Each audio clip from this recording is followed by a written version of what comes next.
So I'll start us off. Firstly, thank you very much for joining this information session to find out more about the Forrest Research Foundation and the fellowships that we're offering. Just quickly introduce myself and James. James is the director of the Forrest Research Foundation. My name is Louise and I'm the program and partnerships coordinator. We're not the entire team. We have a great team here at the foundation, including our executive assistant, Jenny Park, who does EA work, but so much more. And we also have Nicole, who helps us a few hours a week with special projects. So we're a small team, but we all love working here at the foundation, and we're excited to share more about our work and our fellowships with you. I'd also like to find out more about who's joining us today so we can make sure we're giving you useful information for your situation. So I have created a couple of polls, which I will attempt to launch now. So firstly, I would love to know where you're joining from. So it's not particularly specific. We've got Australia and we've got overseas, but just to find out who's local with us and who is joining from overseas. I'll give you a few seconds to submit that.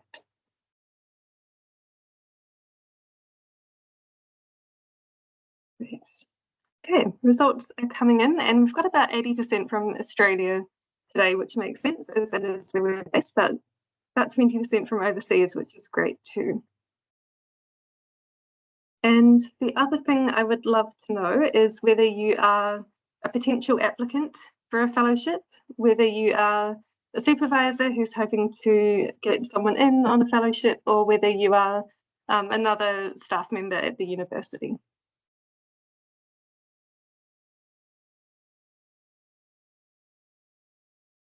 Great, and most of you seem to be potential applicants for our fellowships, which is great. So we've actually designed the session to be most helpful for you and to leave lots of time for you to ask your questions about the fellowships.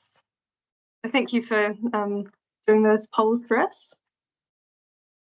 Next, I'm going to pass over to Professor James Avanatakis to tell us just a wee bit more about the Research Foundation. I'm sure if you've been on our website, you will already know this, but yeah, I'd love for James to tell you about it as well. So James, over to you. Yeah, hi everyone. Welcome. Thanks for joining us for this information session. It's great to have you all here. I hope you can hear me loud and clear. So I want to just a little bit about the foundation. So it was established in 2014 with the first intake of researchers in 2015. That first intake was of a total of 3 researchers. So over the last 10 years, we have grown from 3 to currently we have 48 researchers, and I'll explain how we operate at the moment. It was established with it says a $65 million donation, but in total the donation was about $130 million or $120 million, sorry. And the donation went to build 2 buildings here on the Swan River, and also to put enough money aside in an endowment where we can actually have a steady state of 60 researchers. Now, of the 60 researchers, it says 48 apartments, so there are now 55 apartments.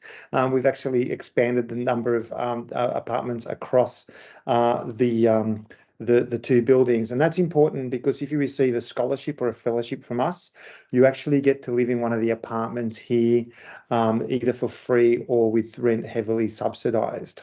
So we have 3 types of programs. We offer scholarships, which go from up to 4 years. We offer the postdoctoral fellowships or the Forrest Fellowships, and we offer creative and performing fellowships. Now, obviously, you're here to talk about the fellowships. I'll just concentrate on those. Our fellowships run for 3 years, and we give between 4 or 5 per year, depending on current funds. We're hoping to give 5 this year, and you are paid the equivalent of in Australia level A step 8, which is about $100,000 plus on top of that you get your superannuation. and we currently have 12 researchers under this field. The PhD fellowships across all fields, so we have no preferred research theme, so we're research agnostic. And when you come and live here, we tend to offer you a one-bedroom apartment here at the foundation. In addition to that, we also offer you about $12,000 research spending money, which you can use. That's specifically for you. It's not for your lab, but it's for you, for conferences and equipment you might need. And we also offer you a relocation allowance of up to $10,000. So that's for you and your family and your partner, and if you have things to bring over as well. Thanks, Louise. Sorry, I was jumping ahead. No, that's great. Thanks, Jen. So with the quirks in the, I'll just talk about the accommodation allowance. There are quirks in the Australian taxation system, which means that we can't actually directly pay you. You can't stay here for free, but we give you an accommodation allowance of $24,000, and it basically covers about 90% of your rent. So it's something that we can work through, but it's just to give you a bit of a flavour about the way that we work. Next. Great, thanks, James, for the overview of our fellowships. We've talked about the financial benefits of those, and I'll just talk about some of the other benefits because there's so much more to getting a Forrest Fellowship than just the research funding and accommodation, although those things are obviously crucial for you to be able to do your research. Some of the other great things about the Forrest community is that if you get an award, we really strongly encourage you, and unless your circumstances make it difficult, to come and live at Forrest Hall with everybody. So what you get there is it's a really supportive community with other researchers who are at similar career stages as you. They may be in completely different disciplines, but they know what it's like to be an early career researcher, to have come out of the PhD and be looking for funding and research support, and just how tough that can be. And the other great thing about that is we strongly encourage partners and families and even pets to be part of our community. Partners and families are always invited to events. Research can be really isolating, and so to have your family be able to join you and support you, and for them also to be supported, is something that we feel really strongly about. So that's one of our key priorities in supporting our researchers. Just another note about living in the community is that you'll make friends and work with and have pitching discussions with lots of other researchers outside of your discipline. And what we've found is you almost don't need to force it. Just by being in that same space, a lot of our researchers are already collaborating together on academic research and publishing papers. And that's been really wonderful to see and almost a bit unexpected. So that's definitely an advantage as well. We also try to support our researchers as much as we can, not just with the practicalities of somewhere to live, but also to train them up to participate in policy making, to know how governance works, to improve their writing, to know how to run a lab, all the other bits and pieces outside of the research journey that are helpful for developing well-rounded researchers. So that's something we're quite intentional about as well, is offering those workshops, opportunities to meet the world's top researchers, to meet people from the learned academies in Australia. So our researchers have a lot of opportunities for that too. And I do just want to mention location of where we are. I know that as researchers, you don't always get much of a choice in where you go where you get your funding, but Perth is a really wonderful place to live as well.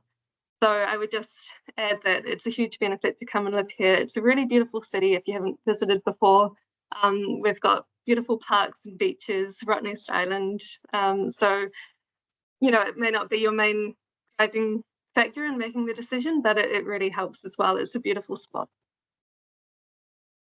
And I just wanted to show you this wonderful photo of some of our researchers, because they really are the best part of our community together.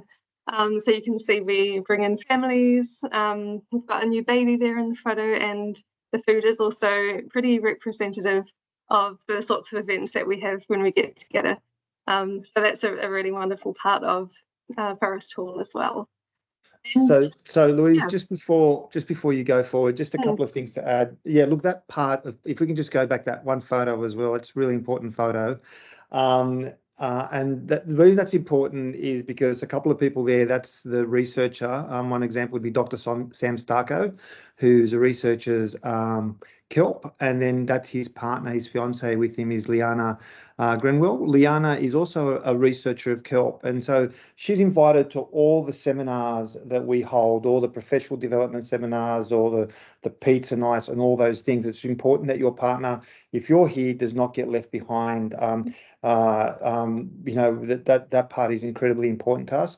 We see it both because it adds to the community, but also the individuals add to the community as well. They bring their own experiences. So that's really important for us. And just also emphasising something that that Louise said about the researcher journey. You know, the other space that we really operate in is thought leadership. So just this week alone, we're hosting Professor Brendan O'Leary, who actually is a sort of political scientist, and he led the United States delegation when it came to the Northern Ireland peace negotiations, and he's a global expert. He's doing a private seminar for us, and then also we will have Dr. John Zimmerman. Both of them are from the University of Pennsylvania, John is a historian and an expert in academic freedom and freedom of speech. And given everything that's happening in the world at the moment, you can see how they will add a richness to our experience, even if they're not directly linked to your research areas. Yeah, thanks, James. Yeah, I should have mentioned that those events that we have are really important for expanding our understanding of the world around us and helping us to situate our research. So we're really grateful to have those events as well.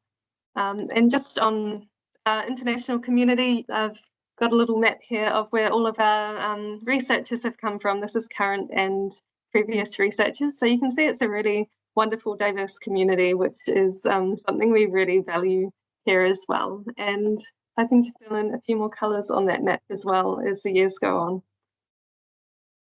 I'll just go a bit more specific now about the fellowships. A lot of this information is on our website, but I also want to give people the opportunity to ask specific questions as well. So starting off with eligibility, so something we can't be flexible on is where the research must be undertaken. So in order to hold a Forrest Fellowship, you also have to have been accepted to do that research at any of the 5 Western Australian universities. So that is Curtin University, Edith Cowan, Murdoch, University of Notre Dame, and only the Fremantle campus, not any of the other ones, and the University of Western Australia.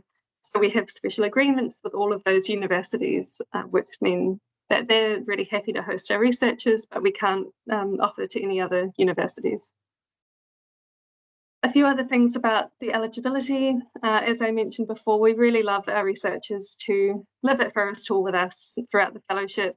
However, we understand that there are maybe circumstances that make that really difficult, such as caretaking responsibilities. So don't let that put you off from applying. And if you are successful, then we can consider that at the time. As mentioned, you need to have been offered and accepted an employment contract at any of the universities that I mentioned earlier. You have to report your progress to us annually. It's not onerous. We don't ask for great big research reports. It's just more of an update on what you've been working on and how you're getting on. And I also wanted to add that we accept applications from absolutely any nationality. There are no restrictions there, as shown by the lovely map before. So yeah, please feel welcome to apply wherever you're from.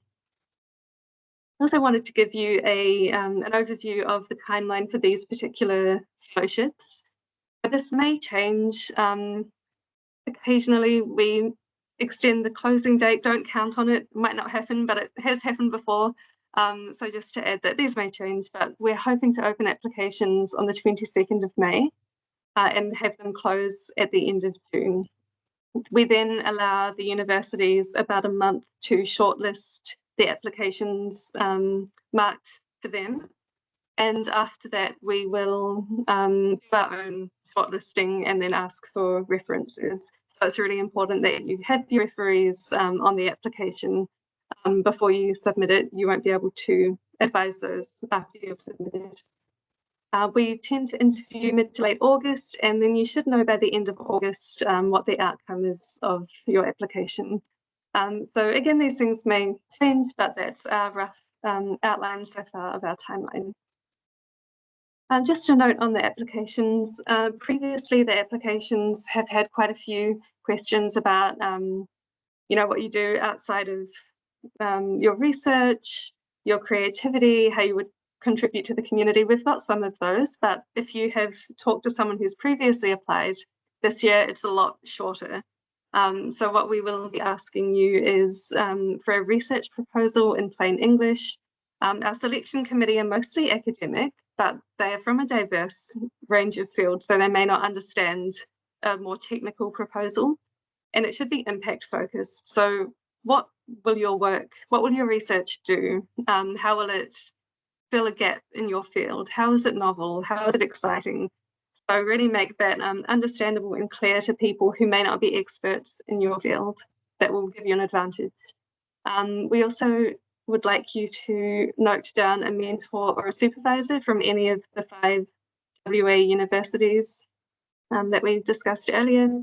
So you need to know that person before you put in the application, because we will contact them if you are shortlisted to make sure that they are aware of your application and are supportive. And if they're not supportive, then we don't usually pursue the application. We'd love to know how you want to contribute to the Forrest Research Foundation community. We'd love to know what else you're interested in. We're interested in you as a whole person, not just your research. And so we'd love to know, what you're into, what your hobbies are, a bit of your story. We also need your academic data, such as CV, your publications, any grants and awards that you've received, and again, those 3 referees. And finally, the photo of yourself. That is not because we judge on appearances, but rather it really helps us when we're shortlisting and when we're interviewing to know who we're talking to as well.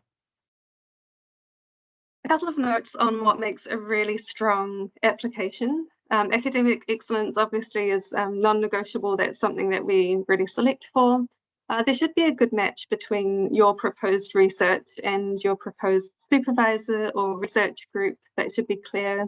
We want to know that you'll be willing to participate in the community and how you might do that. And something that is a bit different for the fellows compared with our PhD scholars is that we ask them to take a leadership role at Forrest Hall.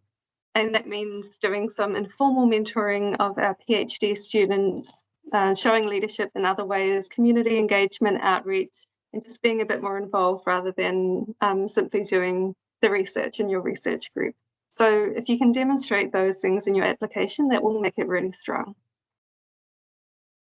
A few of the common pitfalls that we see is things to avoid. So if that's not contacting your supervisor before you apply, as I mentioned, if we get in touch with the supervisor and it's the first they've heard of it and they don't know who you are, or you haven't given them your proposal, we're unlikely to move forward with that. Another thing is making sure that your research makes sense to a non-academic. So it should be able to be picked up by an educated person, and for them to say, oh, okay, I get why this is exciting and interesting, and why it makes sense for this research to proceed. If it's highly technical, lots of abbreviations, hard to understand, you need to Google everything, that makes it really tough for our selection committee to see immediately that it's something that they should support. And the last thing is, please don't submit more than 1 application. You won't increase your chances by going out to the different universities or naming different mentors. Just 1 is really important, 1 strong application. So you don't need to do more than that. Save your time as well.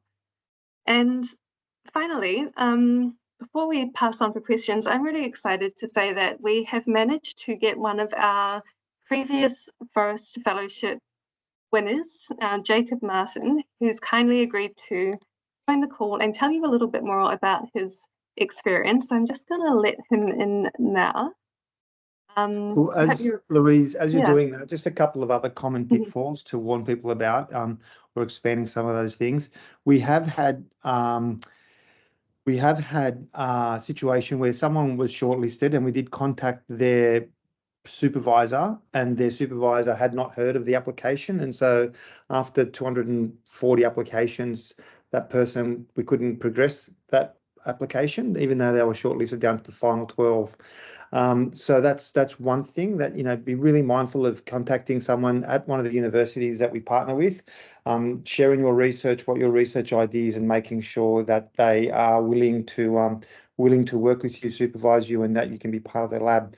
The other thing about contextualizing your research is we did have an application where someone was talking about researching a specific species of fish. That fish is only found on the the east coast of Australia. We're from the west coast of Australia, which is about a 5-hour flight. So there's no point, if you're going to be researching something in Sydney or Melbourne and if you're going to be spending time over there, then it's not something really that would be suitable for application. So we do want to understand why you want to specifically come to Western Australia and undertake your research. So there's just a couple of things more about what we mean by contextualizing your research. And I'll now pass over to Louise, which hopefully, and then she'll pass over to Jacob. Great. So, Jake, are you there and can you hear us? Oh, there you are. Wonderful. Oh, sorry. Sure it's working. Okay. We can hear you, but it's a little bit quiet. All right. No, that's okay. Right. If we listen carefully. Hi, Great. everyone.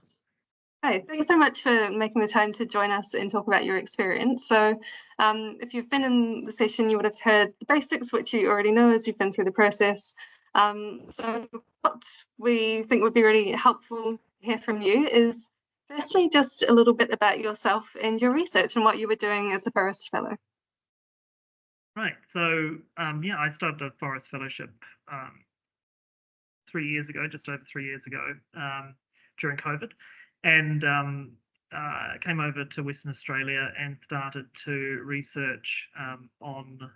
I'm a material scientist in the physics and astronomy department at Curtin University, and we're looking at sort of materials for hydrogen storage. And I was actually able to pivot into working on battery materials as well. And currently I'm a lecturer in the department doing work on material science and a group leader of the Curtin Carbon group. So we've got about 15 members now, and undergraduates and PhD students, and having a lot of fun making materials to help the energy transition. Great, thanks, Jacob. And I wanted to know what made you apply for a Forrest Fellowship in particular?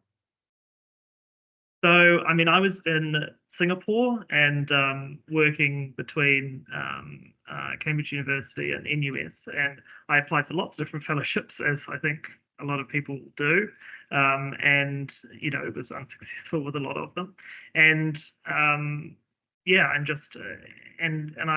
applied for the Forrest Fellowship because I knew a really good group here, and I'd collaborated with them before, and I'd published with them before. And I'd also visited Perth and sort of and worked with them. So I had quite a strong collaboration in Perth, and it's a really nice place to live. So I was actually quite surprised to get to get to the interview stage, have really enjoyed being here. But it started off from that research collaboration. Great, thanks, Jake. And can you tell us a bit about the application process and the interviews for the fellowship, what that was like in your experience?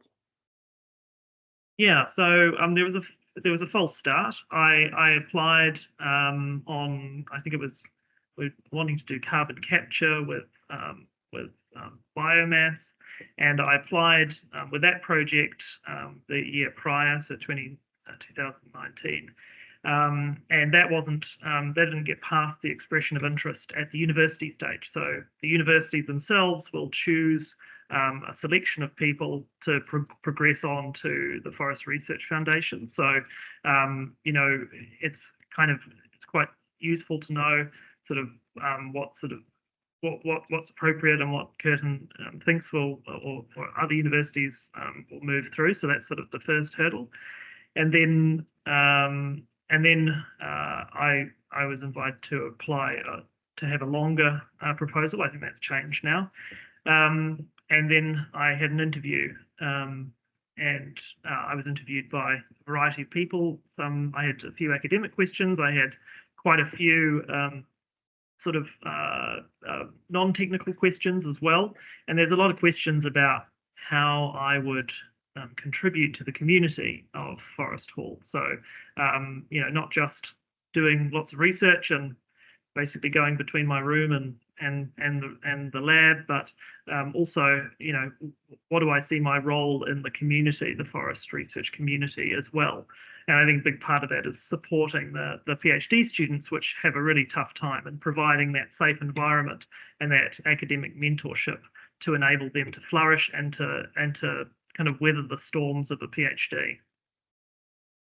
Great, thanks, Jake, and thank you also for mentioning that you were successful on your second application. I think it's really important that we talk about not just our successes, but the things that don't go so well in our research journeys. So yeah, I think it's really encouraging that people know that you can try and fail and try again, and to be successful the second time. So yeah, thanks for being so open about your research journey. You've already talked a bit about the interview and what that was like. Do you have any other tips for how people can best prepare for that interview, given that there will be a really diverse panel? Yes, I mean, one thing that I would recommend is that when you write your proposal, write it without an academic audience in mind. That would just be my recommendation. Partially because the academic audience you have in mind are probably your peers, and you'll use jargon that nobody knows. So I remember writing my first proposal and showing it to a few mentors here at Curtin, and they just said, rewrite it. You know, I mean, I understand this because it's my field, but I want you to completely rewrite it as if you were explaining it to someone who doesn't know the terms in the field. And so I did completely rewrite it using analogies that enabled me to explain the same concepts, but without those scientific terms. And I think that helped a lot because I had examples that didn't have those technical terms associated with them to express what I wanted to do. And I think that part of Forrest Research Foundation is the ability to communicate in clear language and across a broad audience. So that is part of the process as well. So, but it's not the way that I'm trained to prepare these proposals. And even other fellowship applications were much more technical, in the sense that those fellowship applications would go to a technical committee to actually see whether the science itself is up to scratch. Whereas, you know, from your publications and things, that's sort of taken and assessed in that manner, and most of it is about whether the goals and the impact align with the foundation. Great, thanks, Jacob. That's really helpful. And do you have any final tips for people if you haven't already covered everything? Yeah, so what I would recommend is, if you do get through to the interview stage, I wrote out a blog post. My blog is NZ Nano. I'll put it in the chat. Yeah, and that blog post is tips for postgraduate fellowship interviews. And those questions that I wrote down there were from about 4 failed attempts at fellowships. And they are questions that I have actually received from people. And what I did in preparation is I wrote simple answers to each of those questions, and there are a lot of them, just to prepare. So that would be my recommendation if you do get through to the interview stage, of being able to answer those questions, or at least have an idea of how you would answer those questions. Great, thanks, Jacob. That's super helpful. And I've pinned that link to everyone in the chat. I think I've pinned it. Anyway, it's in there. So I can see that James has been going hard on the chat responding to your questions. So thank you for popping those in there, and thanks, James. Now I'd like to also open up to a more general question and answer time with all of us. So what we will attempt, and if it just gets a bit chaotic, then we might just go back to the chat. But if you want to raise your hand, and then I will unmute you if you want to ask your question out loud, if it's a bit easier. Otherwise, you can continue to pop them in the chat. So, got a couple already. Okay, I'm going to go first to, oh no, all right, we're getting out of control. So I had one from, unmute Matthias, and see if you can unmute your microphone now and ask your question. Hi guys, thanks for organising this. Can you hear me? Yes, we can hear you. Great. Awesome, great. So I have two questions which are sort of I'm being a bit selfish, but it's a little bit particular to me. So I'm an international student, and I've done my master's and PhD at a Western Australian university, and I was just wondering if you'll give priority to people applying for that residing overseas, or if that's not really a criteria at all. And my second question is, so as I've obviously been living here for a long time, is it required to live at the Forrest Hall to get these accommodation allowance, or are you able to live somewhere else at your choice? Thank you. Can I jump in? Yeah. Yeah. So look, if you look at the 4 researchers that we appointed last year, one's from Bangladesh, one's from who's living in Melbourne, one's Singaporean living in Singapore, one is Australian living in Helsinki, so she's going to return to Australia, and one is actually from Melbourne but living in Perth. So we did appoint one of the 4 to be based in Perth because that was the right fit for us and the right research proposal. And so, yeah, so it won't work against you. The thing about living here is that people choose to live here. Not everybody chooses to live here, and people can make a very good case. In your case, for example, you might have a home set up and you might not want to move in. And so we take every case on the on its merits. But we do kind of like to encourage people to even if you're not living here, to really be part of the foundation, coming to seminars, getting to know the researchers. That's part of the really positive part of the experience. Of course, completely understand that. Thank you for clarifying it. No problem. Thanks, Matthias. Yeah, with the fellowships, the more you put in, the more you get out. And if you're living here, you can put more in. But of course, as James has said, it's not easy for everyone to do that. So we do take that into account. Well, I'm going to unmute Kathy's mic now for her question. Hi, thank you so much for the information. I just had a quick question as an international applicant about visas, because it's becoming increasingly difficult for kind of postdoc positions to obtain a visa, even when they're onshore. So I've been here for 5 years, and I'm just wondering if there'll be any support available for that. Do you want me to respond? Yeah. So if we look, if you offered we help you basically get a visa, is what I'm trying to say. Is that in a simplified way? So we assist in that whole process. We assist in you getting your contract sorted out, and the visa application is quite simple. If you've been offered a contract, it's not that complex. Perfect, thank you. Thanks, Kathy. Now I'm gonna go to Aidan for his question.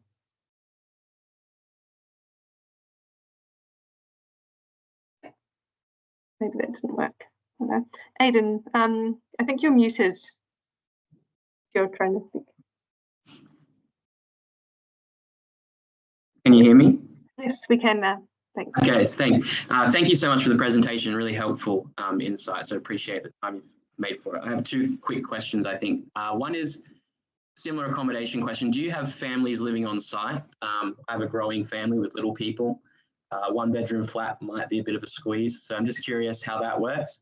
And I think there's been a few questions to this end in the chat around conferral dates and the flexibility around that. So I'm in the UK currently, and the academic year doesn't really end in December. So submitting a PhD, getting it conferred probably happens in the calendar year of 2025, even though that's sort of the last year of the PhD, if that makes sense. So how have you navigated that in the past, or how do you navigate that? Thank you. So yeah, so look, there are actually quite a few families living here. I mean, the largest apartment we have is a 3-bedroom apartment, but we have a number of 2-bedroom apartments. And so if you come with a family, you qualify to take the 2 bedrooms. And that's really important to us, to have all those little people running around. It's part of I mean, you know, a research journey has to be inclusive of families, or it's not going to work. So yeah, so we love it. We also love pets. I think we have 5 dogs and 3 cats here at the moment, and probably, I don't know, about half a dozen children. So it's a really nice atmosphere, and it really helps create the really special environment that we have here.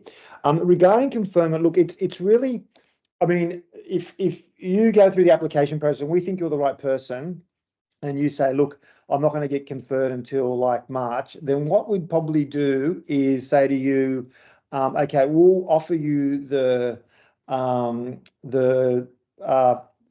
fellowship subject to passing that conferment, essentially. So we've done that. So we just need to wait to hear. But if it's going to happen in, say, December, then what we would probably do is encourage you to apply next year. So yeah, so we are flexible, in that we try and be as flexible as we can. But again, it's a little bit of us communicating with you. So if we decide that, that's going to be a little bit too late, we want you to apply next year, you'll get a message from us telling you that's one of the reasons why we didn't select you. And I will say, last year we had 240 applications, and we had only 4 fellowships awarded. So that's a pretty tough success rate. You know, I know it is. But I will guarantee you that I read every one of them personally, and we consider everyone personally. So don't feel that if you know, every application is taken seriously, and we do go through them, check them, send them to the universities, and we do want to make sure that we understand that, as especially as early career researchers, you're putting effort into this, and you're probably applying for a number of opportunities. So I just wanted to let you know that we do treat everything with respect. That's really important. Yeah. Thanks, James. Going next to Anna for her question. Hi, can you hear me? Yes, yep, all good. Awesome. Thank you so much for this. I just had a question about some of the differences between the regular fellowships and the creative fellowships. I've applied for the creative fellowship in the past, and I was just wondering kind of what the differences are there, and whether a project that had a creative component or a practice-based research component would qualify for the regular fellowships as well. Yeah, look, certainly one of our current fellows, Dr. Joseph Steinberg, his fellowship is to write the first history of Australia's literary awards, as well as turn his PhD into a book. So yeah, so look, creative components, of course, are accepted. If it's the right person, it's the right person. That's our philosophy. The difference is, with the creative fellowships, is unfortunately the creative fellowships are only 18 months, so they're half the amount of time. That's one of the reasons. That's one of the differences. The second thing about the creative fellowship is that we encourage a combination of both research and creative outputs. So they're specifically named as creative fellows because we wanted to make sure that we targeted the creative fields specifically and gave them their own opportunity. Just because often, you know, when you're trying to compare people, you know, the creatives will get swamped by H indexes and things like that. So this was one way for us to specifically offer a specific pathway for creatives. And from another reason we want creatives in here is that we currently have 3 creative fellows. We up until recently had 5. 2 of them just finished up.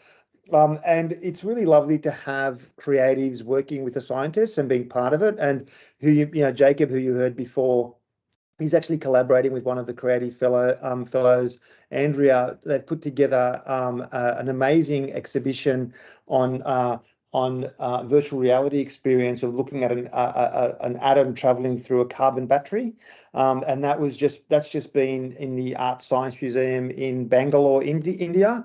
So yeah, so we really so what I'm saying is that the normal fellowships don't exclude the creatives, but the creatives are specifically targeted to bring in creatives. If that makes sense. Great. Yeah, thank you so much. Sorry for the long-winded answer, but yeah. No, it's okay. Thank you. Thanks, Anna, and thanks, James. I'm going to go now to Matthew Bellotti. So I will unmute you as well. There we go. Hello, can you hear me? Yes, we can hear you. Okay, thank you very much for the presentation of today. I have some questions. The first one is about the mentors. Has to be only one mentor or can be more than one? I mean, in the same university, in the same application, maybe, I don't know, I know a couple of people that can be both helpful for me. Can I put both, or, I mean, I put only one and then I can, of course, develop any collaboration after when doing the fellowship? Then no, I will answer all the question. The second question is about the flexibility, because I saw I put the question before in the chat that it's possible to start by September 2025. My question is, January, it means is the first month we can start, or it's possible to start even earlier? Because I saw that you're gonna figure out everything by the end of August. So you will decide by the end of August. So someone can start directly after, in September, October this year, or we have to wait January? This is my question. And yeah, more or less that's it. Thank you. Great, thanks. So on the supervisors and mentors, you can only put down one name. In practice, you will probably be dealing with more than one supervisor. My recommendation would be that if one of your supervisors is, for example, the head of that research group, day to day, you'll be working with perhaps someone who's not the head of it, someone who's maybe a postdoc or at a lower level, not leading the group. I would still put the head of that research group, because that will make your application look just a little bit stronger. And in reality, we don't put too much stock into the seniority of your mentors and supervisors, but it could be the thing that sets your application apart. And when the selection committee are going through, if someone has a recognizable name or a strong research profile, that may just give you the edge. So yeah, I know that yeah, it's not something that we say, oh, well, this person's not prestigious enough, so we won't continue with the applicant's application. But that would be, yeah, a recommendation. If there's someone who's clearly a bit more experienced or in a leadership role, I would put them on. In terms of taking up the fellowship, the other thing is we like to be flexible where we can, but we're getting to the point now at Forrest Hall where we're getting quite tight for space. So for practical reasons, normally we only let people start from January just because there may not be an apartment available for them. However, if you put in your application anyway and you're getting through and you receive an offer from us, if you do have requirements where you're going to be, have to leave your current accommodation much earlier and you've got nowhere to go and the timing is really awkward, then just let us know. And if we do have apartments available, we may be able to make another arrangement. However, it would not be covered by your fellowship funding. It would be a separate thing. It's not always possible, but if you are stuck, then you can let us know and we can see what we can do. Okay, perfect. Thank you very much. Thank you very much for that. Thank you. Cheers. I'm going to, I think we've got time. We've got 8 questions in the queue. So we'll try and get through a few more. Just as we do, we're just getting some questions. A lot of questions are regarding eligibility. It's just, I can't keep up with those ones. So with those ones, if we don't get a chance to respond to those, please just confirm on our website what the eligibility are. If you've had interruptions, just send us an email with what you've, like especially around timing. Send us an email, let us know when you graduated and what the interruptions are, and we'll respond to your email. I'll open the mic now for Testa to ask their question.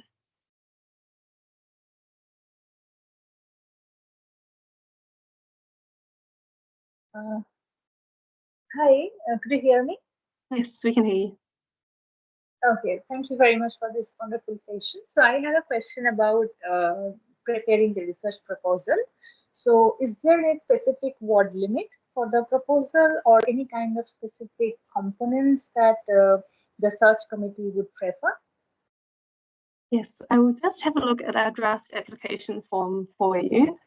The document reference, just remind myself. I think it's like a couple of hundred words. I think it's about 400 or 500 words, if I'm right. Yes. Yeah, max 500 words, the research proposal. And then there's another section for potential impact of your research, and that is 200 words. So it's kind of split across. Okay, thank you. Thank you very much. No worries, thanks. Okay, Ananya, I'm going to turn off your mic. Oh, turn on your mic, sorry. Hi, everyone. Hi. Thank you guys for this presentation. It's been very helpful. And I was actually very fortunate to come and visit the Forrest Research Foundation a couple months ago and see how everything works there and meet some of the fellows. I met James as well.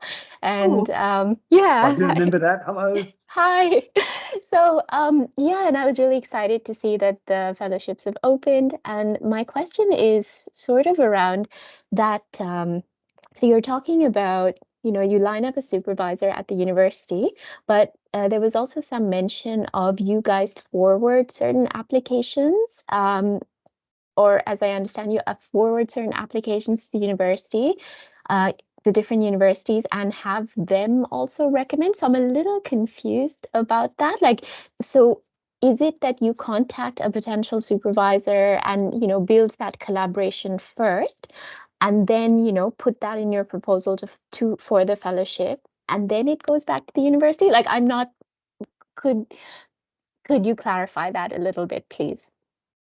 Thank you. Yeah, of course. James, Yeah, do you want to? just confirming. Yeah, so what happens is, you need to make sure that your potential supervisor / mentor wants to work with you, and that they've agreed broadly the research area that you want to research. When you apply, what we then do is we package up all the applications. Well, the way it actually works is our system divides applications by university, and then we send a link to the respective universities. So let's say you applied for Curtin University, it'll go. We'll send a link to Curtin University. Then they go through all the applicants. What they will have want to see is that you've obviously followed all the application, and that you've also contacted a supervisor that wants to work with you. And then what will happen is, if they think it's a strong application, they'll then reach out to that supervisor and say, confirming that this person's reached out to you and that you really want to work with them. They might ask them even to write a letter of recommendation on your behalf. So that connection with the supervisor or potential supervisor is really important before you apply. All right, great. Thank you. That clarifies. Appreciate it. Thanks. Srijata, you're up next.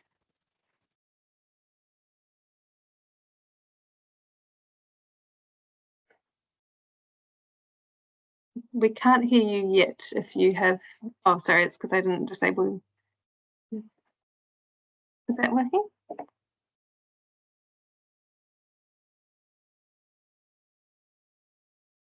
I'll come back to you because we can't hear you. I'm going to go to Elin next, and then I'll try you again afterwards. Hi, can you hear me? Yes, we can. Great, thank you. Yeah, I was really appreciative of you explaining the care that you take to fairly screen the applications that you get. I guess my question is very similar to the last one that you got about how the university side of the shortlisting works. I applied last year, and I think it was at that stage that I didn't get shortlisted by the respective university that I applied for. But I haven't been able to figure out why or get any sort of feedback from from that sort of university department. I don't even really know what university department is. So do you have any sort of insight you could provide on that, or any more than you already have? Yeah, thank you.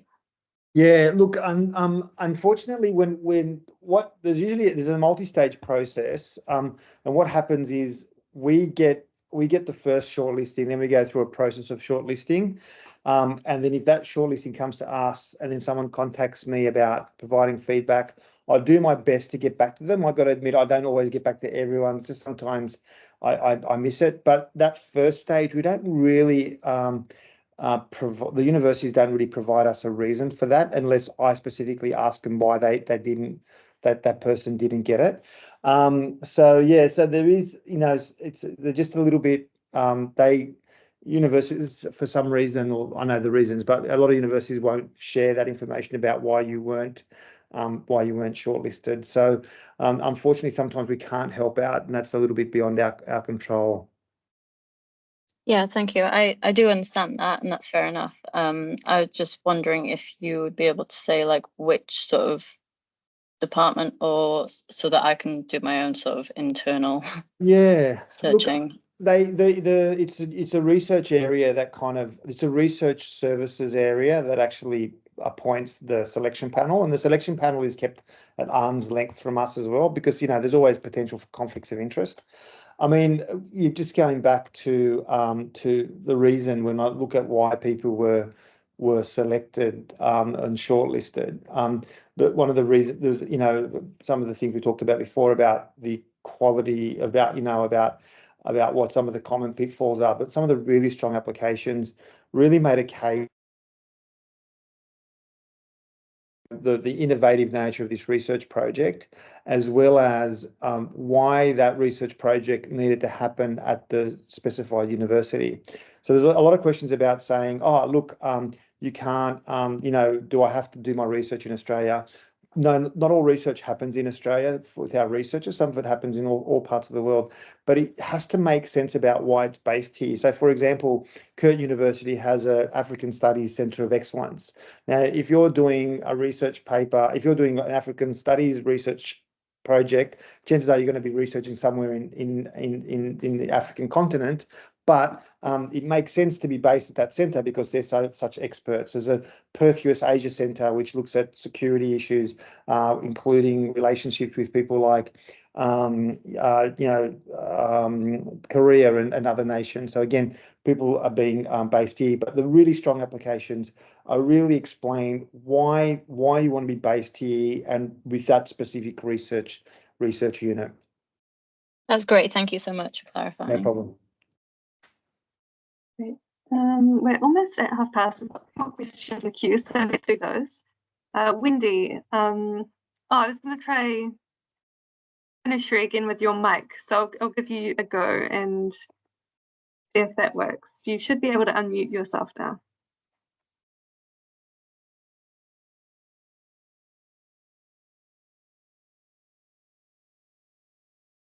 Oh, still having trouble. So if you want to email us or pop it in the chat, that might be easier because we still can't hear you, sorry. So I'm going to go to Wendy.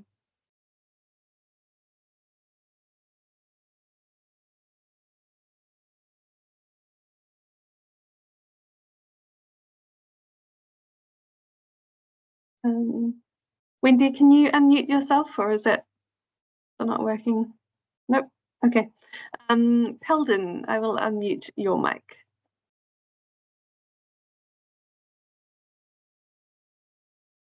Hi. Hi. Hello.